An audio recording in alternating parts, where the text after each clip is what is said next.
My name is Arul Kolla, and I am a 2023 Caroline D. Bradley Scholar, and this is my second virtual learning lab.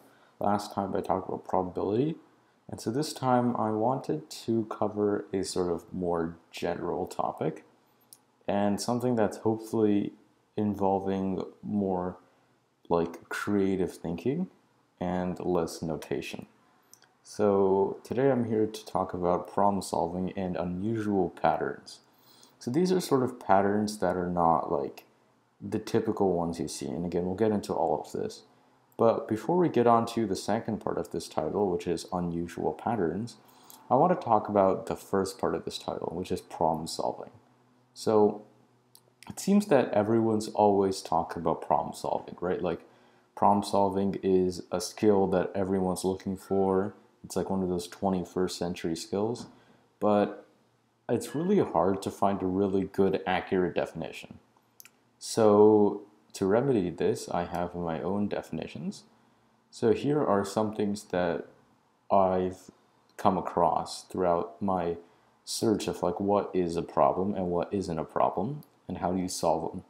So an exercise is a task which you already know how to solve. So sort of like, in school, when you're taught like how to solve like say an addition problem, and then later you're given the similar addition problem, you pretty much know how to solve it, you just apply the same process again. A problem is you shouldn't immediately know how to solve it, and so the solution requires you to be creative, but it's still within your skill set. It's not like you don't know how to solve it, but the solution is not immediate. You still need to be creative or original. So the goal of problem solving here is to teach the new and exciting concepts, right? We're trying to see how to like get people to think in these sort of new and critical ways rather than just more things to memorize. So our goal here is to come up with new and exciting concepts for you guys to learn about. And a lot of people think that problem solving is just like you know how to do a lot of individual things, right? Like you know how to do addition, subtraction, multiplication, and division. But that's not really it. A problem solving itself is a new skill that you need to practice by itself, right? Problem solving is not a group of skills, it's a new skill by itself. And that's why it's so important to practice specific problems and not just keep doing exercises. So that's why I want to talk about unusual patterns. So unusual patterns are sort of problem solving skill, right? They're really a course in problem solving because these patterns, the answer is not immediate, but you need to be creative or original to some degree, and then you'll be able to get the answer. So let's go ahead and see what this means. So here first we're going to talk about regular patterns, like I said. So in the picture, you can see a regular pattern, right? 3, 8, 13, 18. This is a pretty regular pattern, and hopefully most of you recognize this as a pattern that just adds 5 every time, right? So 3 plus 5 is 8, 8 plus 5 is 13, 13 plus 5 is 18. So this is what we call a rule, right? The rule is we go from 3 to 8, we add 5, 8 to 5, we add 13, 13 to 5, we add 18, and so on. So here's when we get to unusual patterns, is what if the rules are a little more, say, abstract than this, right? There are lots of other things we can do with numbers, and again, we'll see these in a moment, but the rules don't have to just be addition, subtraction, multiplication, or division. So that's why we're going to talk about unusual patterns and ways to approach them. So let's look at an example problem. So in the question we have, what could be the next number in the pattern 4, 11, 81, 52, 23, 93? So you can pause the video now if you want to try it yourself.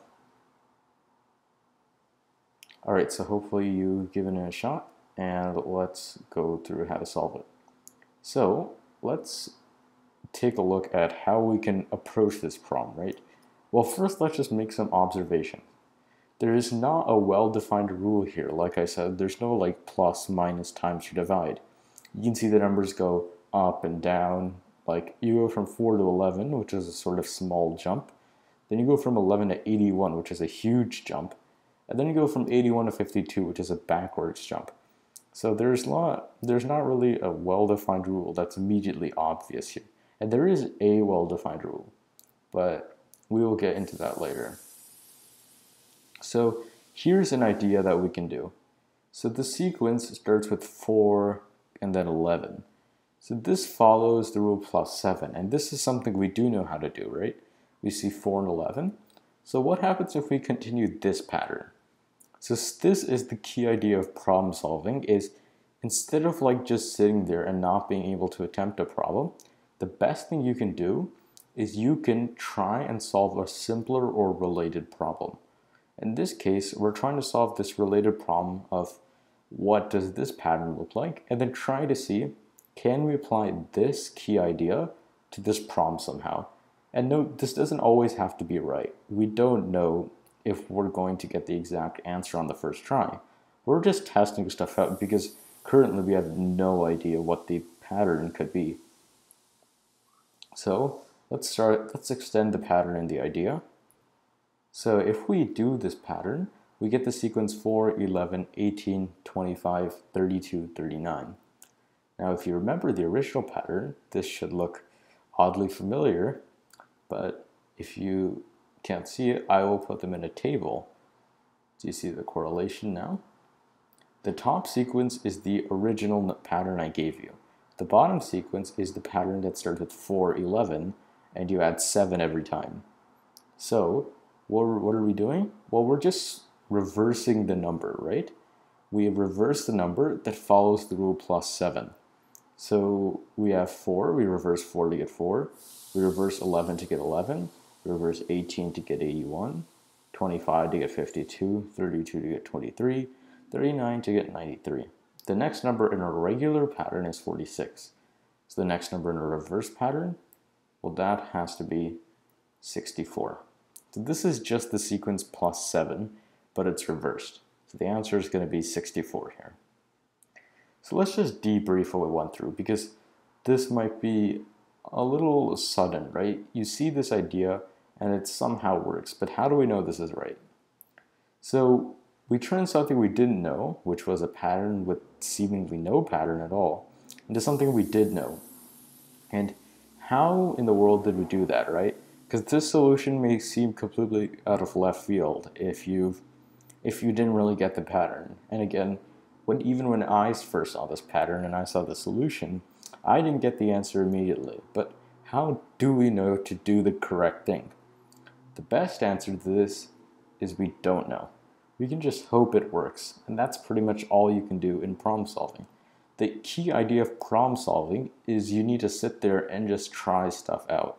See if it works, see if it doesn't work, and depending on whether it works or not, then you can figure out whether it's the right or wrong thing to do.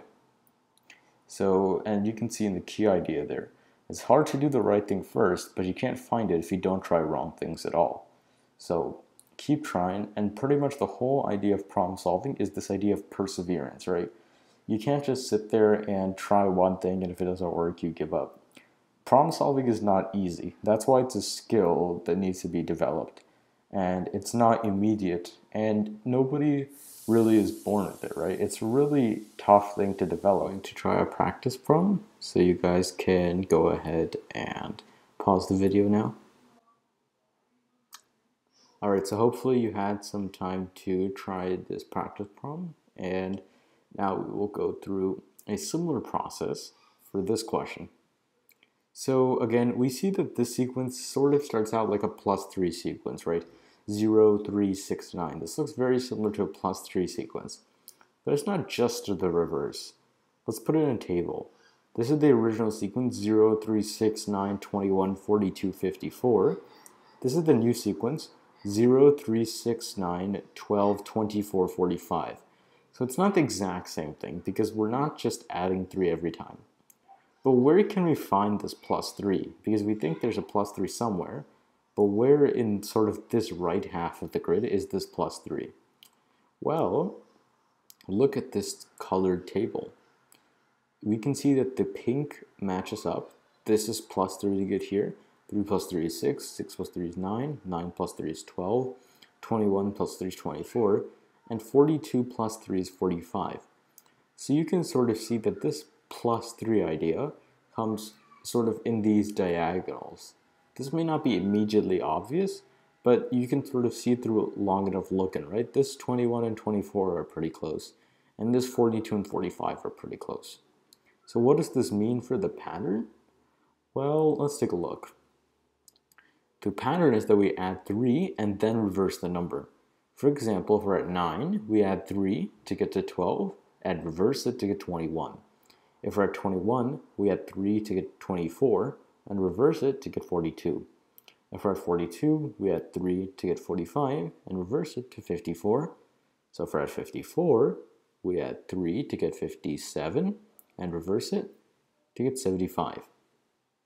So again, you can see that we used a pretty similar tactic to the first one, right?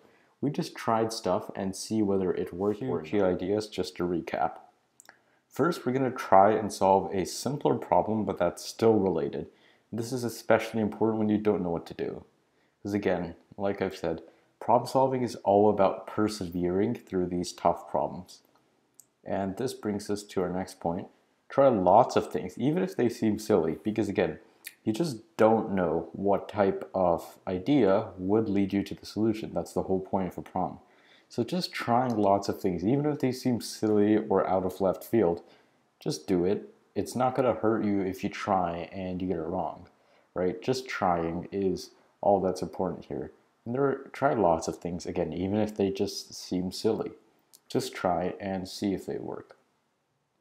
And like I said, problem solving is not like a skill that you can quote unquote learn overnight, right? It's a skill that needs to be developed constantly. It's not something like addition where once you learn it once, you know it forever, right? Problem solving is a skill that needs to be like sharpened constantly, and so practice is especially important.